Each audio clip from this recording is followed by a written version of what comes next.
चाहता है, क्योंकि वो शुरू से ही यही चाहता था कि इन दोनों का रिश्ता टूट जाए। सूरज ताना मारते हुए कहता है, तुमने मुझसे शादी की थी और कहा था कि मेरे साथ काम करोगी। अब मैं कह रहा हूँ मेरे सामने सिक्योरिटी गार्ड की नौकरी करो। ये सुनकर आकाश सिंह का गुस्सा और बेबसी दोनों बाहर आ जाते हैं। वो ईशा से कहता है, तुम जाओ और किसी भी तरह सूरज को मनाओ, ये सब रोकना होगा। लेकिन अब बहुत देर हो चुकी होती है। सूरज का प्लान पूरी तरह सफल होता नजर आता है। ईशा का फैसला मजबूत है और वो आकाश को छोड़कर आगे बढ़ने के लिए तैयार हो जाती है। घर का माहौल भारी हो जाता है, रिश्तों की डोर टूटती नजर आती है।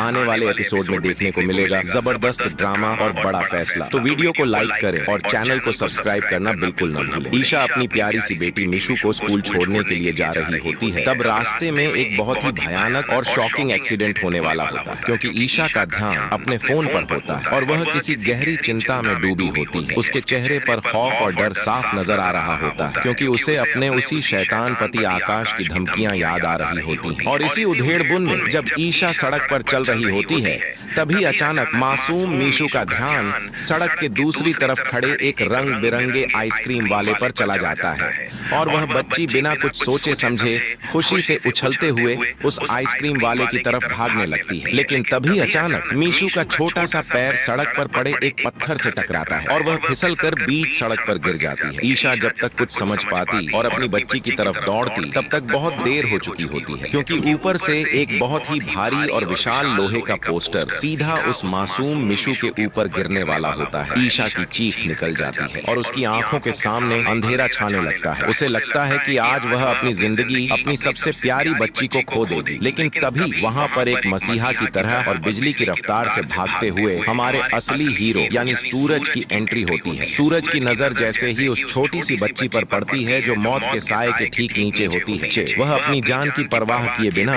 अपनी पूरी ताकत लगाकर उस तरफ छलांग लगा देता है और उस भारी भरकम पोस्टर के गिरने से ठीक एक सेकंड पहले मिशु को अपनी बाहों में खींचकर उसकी जान बचा लेता है। यह पूरा मंजर इतना खौफनाक होता है कि वहां खड़े सभी लोगों की सांसें रुक जाती हैं। सूरज हाँफ रहा होता है, लेकिन उसे इस बात का बिल्कुल भी अंदाजा नहीं होता है कि जिस बच्ची की उसने अभी अभी जान बचाई है, वह किसी और की नहीं बल्कि उसी ईशा जी की बेटी है, जिसे वह आज भी शायद कहीं ना कहीं जानता है या उससे जुड़ा हुआ है। अगर आप भी ईशा से प्यार करते हो तो चैनल को सब्सक्राइब और वीडियो को लाइक जरूर करें। इसके बाद जैसे ही सूरज वहां से मुड़कर जाने लगता है, ईशा दौड़कर उसके पास आती है। उसकी आंखों में आंसू होते हैं और वह कांपती हुई आवाज में सूरज का शुक्रिया अदा करती है। लेकिन इसके साथ ही ईशा सूरज से कहती है कि मुझे तुमसे एक बहुत ही ज्यादा जरूरी बात करनी है, मेरी मजबूरी को समझो। लेकिन सूरज ईशा की शक्ल देखते ही अपने गुस्से पर काबू नहीं रख पाता और वह उसकी एक भी बात सुनने से साफ इनकार कर देता है। वह सीधा ईशा की आंखों में आंखें डालकर बड़े ही सख्त लहजे में बोल देता है कि मैं जानता हूँ तुम यहाँ क्यों आई हो, लेकिन जाकर अपने उस घटिया पति आकाश से कह देना कि उसे जो ड्यूटी मिली है वह उसे हर हाल में करनी ही होगी, वरना मैं उसे उसकी जॉब से निकाल कर सड़क पर ले आऊंगा। क्योंकि सूरज पूरी तरह से समझ चुका होता है कि ईशा यहाँ अपनी मर्जी से नहीं आई, बल्कि उस डरपोक आकाश ने ही उसे धमकाकर और मजबूर करके यहाँ भेजा है ताकि वह सूरज के दिल में ईशा के लिए बची हुई थोड़ी बहुत इज्जत का फायदा उठा सके। लेकिन इस बार सूरज ने भी कसम खा ली है कि वह पिघलने वाला नहीं है और वह किसी भी कीमत पर आकाश को माफ नहीं करेगा। आखिर यह सब शुरू कैसे हुआ और आकाश की यह हालत ऐसा है जो आकाश सिंह को देने वाली है तलाक के केवल